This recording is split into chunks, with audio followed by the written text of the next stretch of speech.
Bonjour à tous et bienvenue à la lecture de cette vidéo qui va montrer les méthodes et qui va expliquer comment on peut calculer une quantité de matière à partir de la masse d'un échantillon ou à partir d'un nombre d'entités élémentaires de l'espèce chimique.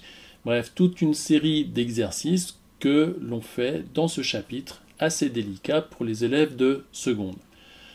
Alors, il faut à tout prix savoir se mettre en écriture scientifique sur la calculatrice.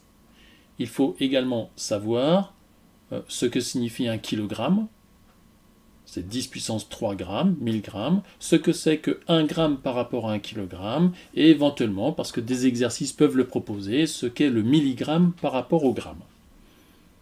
Alors, exemple, eh bien, 2 10 puissance moins 26 kg, qui est la masse d'un atome de carbone, eh bien, ça fait en grammes, mais il suffit de multiplier par 1000. Un autre exemple, 20 mg, avec la calculatrice, on fait 20, la touche de puissance de 10, donc 20 multiplié par 10 puissance moins 3, et on obtient 2 10 puissance moins 2 grammes. On peut aussi s'y prendre autrement, 20 mg, c'est 20 millièmes de gramme. Enfin, pour l'écriture scientifique, sur les Casio, Shift Setup, Display, Mode SCI, donc il faudra appuyer sur la touche F2 et on choisira 3 chiffres, ce sera bien suffisant pour la chimie. Alors, qu'est-ce qu'il faudra savoir faire également? Il faut savoir calculer la masse d'un atome. Exemple, si on vous donne le noyau de l'atome d'oxygène, eh bien il possède 16 nucléons. On ne compte pas les électrons parce qu'ils sont bien trop légers par rapport aux nucléons. Donc, la masse de l'atome d'oxygène, c'est 16 multiplié par la masse d'un nucléon. La masse d'un nucléon, on vous la donnera toujours dans un énoncé, quel que soit le niveau d'étude que vous avez. Il faut également savoir calculer la masse d'une molécule. Exemple, une molécule de dioxyde de carbone, CO2. Qu'est-ce qu'il y a dedans? Il y a 2 atomes d'oxygène, 1 atome de carbone. Donc si vous savez calculer la masse d'un atome, vous savez calculer la masse d'une molécule. Il suffira de multiplier par 2 la masse d'un atome d'oxygène et d'ajouter la masse d'un atome de carbone. Alors venons-en maintenant à la définition de la quantité de matière. C'est quelque chose de très pratique en chimie. Les chimistes, ils raisonnent plutôt en nombre de, ils ne raisonnent pas tellement en grammes. Ils raisonnent en nombre d'atomes, nombre de molécules. Le problème, c'est que dans les échantillons, il y a un grand paquet d'atomes, un gros paquet de molécules. Donc on a inventé ce qu'on appelle un lot, et dans ce lot, eh bien, il y a beaucoup d'entités chimiques. Alors, combien y a-t-il de choses dans un lot? Eh bien, par convention, on a choisi, il y a déjà assez longtemps, il y a à peu près une cinquantaine d'années, que la mole renfermait 6,02 10 puissance 23 entités. Ça veut dire qu'à chaque fois que vous aurez un échantillon qui contient une mole, il y aura 6,02 10 puissance 23 entités qui font cette espèce chimique. Exemple, si je prends du carbone, 12 grammes de carbone, c'est une mole de carbone. Et donc, il y a 6,02 10 puissance 23 atomes de carbone. Si on prend de l'eau, pour faire une mole d'eau, il faut 18 grammes. Eh bien, 18 grammes d'eau, c'est une mole d'eau, et ça contient 6,02 10 puissance 23 quoi? Molécules d'eau, puisque ce sont les molécules qui font l'eau. Pour le cuivre, l'atome de cuivre étant plus lourd, eh bien, il faut 63,5 grammes de cuivre pour faire une mole. Et puis le sucre, qui est une grosse molécule, eh bien, il faut 342 grammes. Alors, on a ce qu'on appelle une constante du nom d'un grand chimiste du 19e siècle qui s'appelle Avogadro, c'était un Italien. Et cette constante, elle signifie que par mole de chose, il y a 6,02 10 puissance 23 entités de cette chose chimique, de cette espèce chimique. Alors, comment on fait maintenant pour calculer le nombre n d'entités, connaissant la quantité de matière? Eh bien, on peut faire une proportionnalité. Si une mole, c'est 6,02 10 puissance 23, petit n mol, c'est la notation pour une quantité de matière, eh j'aurai un certain nombre d'entités que je cherche. Et donc la formule, elle vient automatiquement si j'ai n mol, ben j'aurai combien d'entités? N multiplié par la constante d'Avogadro. Alors remarquez que c'est un nombre sans unité, c'est un nombre de, donc c'est un grand nombre de molécules ou d'atomes, et donc à gauche on a quelque chose qui n'a pas d'unité, à droite il faut que votre formule finisse par ne pas avoir d'unité. Et bien quand on fait mol fois mol moins 1, ça annule l'unité mol, et donc on a bien un nombre sans unité. Exemple, si j'ai 2 mols, j'aurai combien de choses? Une mol c'est 6,02 10 puissance 23, 2 mols, je multiplie par 2. Et si maintenant on a 10 moins 2 mols, c'est pareil. Sauf qu'au lieu de multiplier par 2, je multiplie par 10 puissance moins 2. Donc ça m'en fait évidemment moins. Ça fait 10 puissance 21. 6 10 puissance 21 entités. C'est normal, 10 puissance moins 2, c'est 0,01 mol.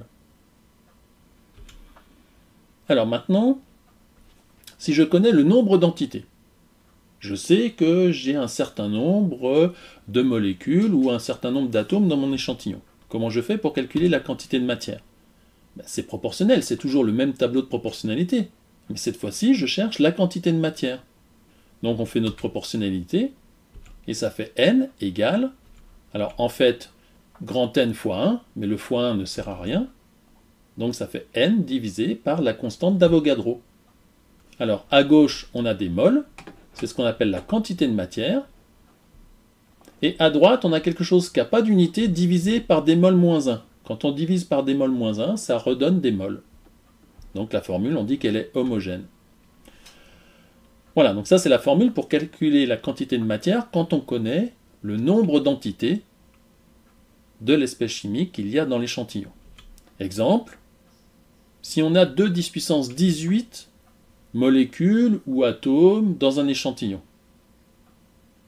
ça fait combien en quantité de matière? Déjà 10 puissance 18, c'est moins que 10 puissance 23. Mais c'est quand même beaucoup, 2 milliards, 2 milliards. Donc ça fait combien en quantité de matière? Eh bien on ne doit pas trouver beaucoup, puisque une mol c'est 10 puissance 23. Là on voit qu'on a bien moins. Donc quand on fait le calcul, on trouve 3,3, 10 puissance moins 4. 10 puissance moins 4, c'est un petit nombre.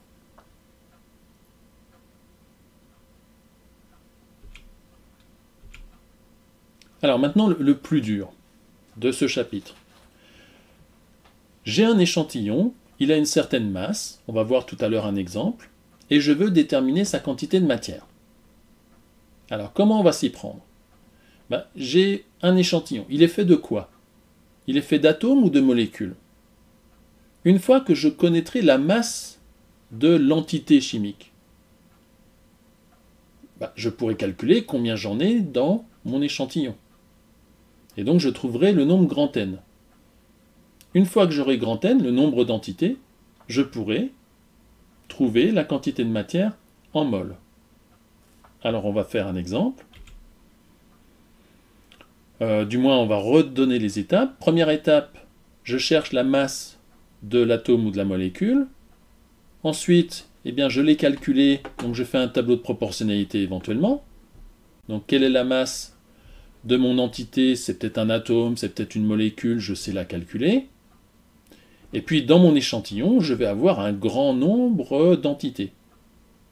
Donc si on applique la proportionnalité correctement, ça nous fait grand N égale masse de l'échantillon fois 1, mais le fois 1 il ne sert à rien, et on divise par la masse de l'entité.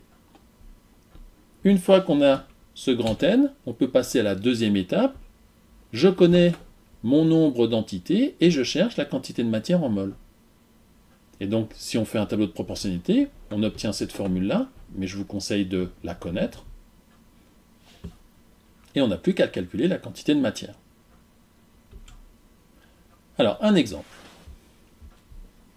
J'ai du glucose. Le glucose, c'est cette molécule que l'on voit à droite. Alors, on a un échantillon de 10 grammes, qu'on a prélevé par exemple en TP, pour faire une expérience, et on cherche quelle est la quantité de matière de glucose dans cet échantillon de 10 grammes. Donc il faut répondre en nombre de mols. La quantité de matière, c'est en mols. Alors comment on va s'y prendre? On va d'abord calculer le nombre d'entités chimiques qu'il y a dans l'échantillon, c'est-à-dire combien il y a de molécules dans l'échantillon. Et une fois que je saurai combien j'ai de molécules, je pourrai calculer la quantité de matière, grâce au nombre, la constante d'Avogadro. Alors, on ne peut pas faire cet exercice-là si on ne nous donne pas certains renseignements. Ici, on nous donne la masse de l'atome de carbone, de l'oxygène, de l'hydrogène. On aurait très bien pu aussi donner simplement la formule des noyaux, et on aurait calculé la masse de chaque atome. Mais ici, la masse, elle est donnée. En fait, on connaît toutes les masses des atomes, donc c'est pas la peine de vous le faire toujours calculer. Alors, on va passer à la première étape. J'ai du glucose. De quoi est formé le glucose? 2 molécules. Donc l'entité chimique du glucose, c'est une molécule. Qu'est-ce qu'elle contient? 6 atomes de carbone, 12 d'hydrogène et 6 d'oxygène. Donc la masse de l'entité chimique, c'est la masse d'une molécule. J'ai 6 carbone, 12 hydrogène, 6 oxygène. Eh bien, j'additionne tout ça avec les multiplications quand j'ai 12 hydrogène, 6 oxygène, 6 carbone. Et donc j'utilise les données de l'énoncé et j'obtiens une masse en grammes. Une fois que je connais la masse en grammes, grâce en fait aux atomes, aux masses des atomes qu'on m'a donné, une fois que je connais cette masse, je vais pouvoir calculer combien j'ai de molécules dans 10 grammes. Genre, je vais trouver beaucoup de molécules, puisque une entité, une molécule, c'est 10 puissance moins 22. Vous imaginez 0,000, il y a 22 zéros grammes. Donc c'est vraiment tout petit, enfin c'est vraiment très léger une molécule. Donc dans 10 grammes, je vais en trouver beaucoup, beaucoup. Donc on va d'abord chercher le nombre de molécules. Je fais ma proportionnalité, ça me permet aussi d'écrire une formule. Et je vérifie que j'obtiens un nombre très grand, c'est-à-dire 10 puissance un nombre positif, et même un nombre très grand.